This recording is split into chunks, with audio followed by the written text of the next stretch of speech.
Da revista. Moral da história. Luz na escuridão. Um dia, um menino de 3 anos estava na oficina do pai vendo-o fazer arreios e celas. Quando crescesse, queria ser igual ao pai. Tentando imitá-lo, tomou um instrumento pontudo e começou a bater numa tira de couro. O instrumento escapou da pequena mão, atingindo-lhe o olho esquerdo. Logo mais, uma infecção atingiu o olho direito e o menino ficou totalmente cego. Com o passar do tempo, embora se esforçasse para se lembrar, as imagens foram gradualmente desaparecendo e ele não se lembrava mais das cores. Aprendeu a ajudar o pai na oficina, trazendo ferramentas e peças de couro. Ia para a escola e todos se admiravam da sua memória. De verdade, ele não estava feliz com seus estudos. Queria ler livros, escrever cartas como seus colegas. Um dia ouviu falar de uma escola para cegos. Aos 10 anos, Luiz chegou a Paris, levado pelo pai, e se matriculou no Instituto Nacional para Crianças Cegas. Ali havia livros com letras grandes em relevo. Os estudantes sentiam pelo tato as formas das letras e aprendiam as palavras e frases. Logo, o jovem Luiz descobriu que era um método limitado. As letras eram muito grandes, uma história curta enchia muitas páginas. O processo de leitura era muito demorado, a impressão de tais volumes era muito cara. Em pouco tempo, o menino tinha lido tudo o que havia na biblioteca. Queria mais. Como adorava música, tornou-se estudante de piano e violoncelo. O amor à música aguçou seu desejo pela leitura.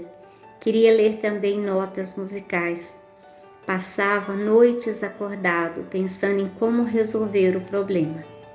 Ouviu falar de um capitão do exército que tinha desenvolvido um método para ler mensagens no escuro.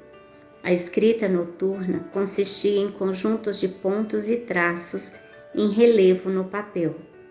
Os soldados podiam, correndo os dedos sobre os códigos, ler sem precisar de luz.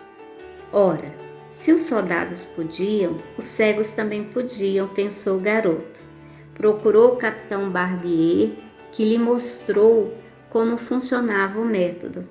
Fez uma série de furinhos numa folha de papel com um furador muito semelhante ao que cegara o pequeno. Noite após noite e dia após dia, Luiz trabalhou no sistema de Barbier, fazendo adaptações e aperfeiçoando-o. Suportou muita resistência. Os donos do instituto tinham gastado uma fortuna na impressão dos livros com as letras em relevo. Não queriam que tudo fosse por água abaixo. Com persistência, Luiz Braille foi mostrando seu método. Os meninos do instituto se interessavam. À noite, às escondidas, iam ao seu quarto para aprender.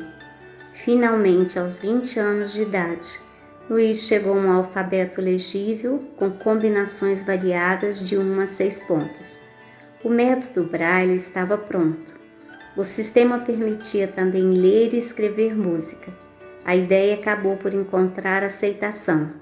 Semanas antes de morrer, no leito do hospital, Luiz disse a um amigo: "Tenho certeza de que minha missão na Terra terminou." 2 dias depois de completar 43 anos, Luiz Braille faleceu. Nos anos seguintes à sua morte, o método se espalhou por vários países. Finalmente foi aceito como método oficial de leitura e escrita para aqueles que não enxergam. Assim, os livros puderam fazer parte da vida dos cegos graças a um menino, imerso em trevas, que dedicou sua vida a fazer luz para enriquecer a sua e a vida de todos os que se encontram privados da visão física. Há quem use suas limitações como desculpa para não agir nem produzir. No entanto, como tudo deve nos trazer aprendizado, a sabedoria está justamente em superar as piores condições e realizar o melhor para si e para os outros. Pois muitas vezes essas limitações, ao invés de nos fazer mais fracos, elas nos tornam mais fortes. Com muita fé, esperança e confiança de que Deus é um Pai amoroso que cuida cada um de nós, pois todos nós temos limitações. Teremos que aprender a viver com muita sabedoria as 24 horas do dia. Que assim seja.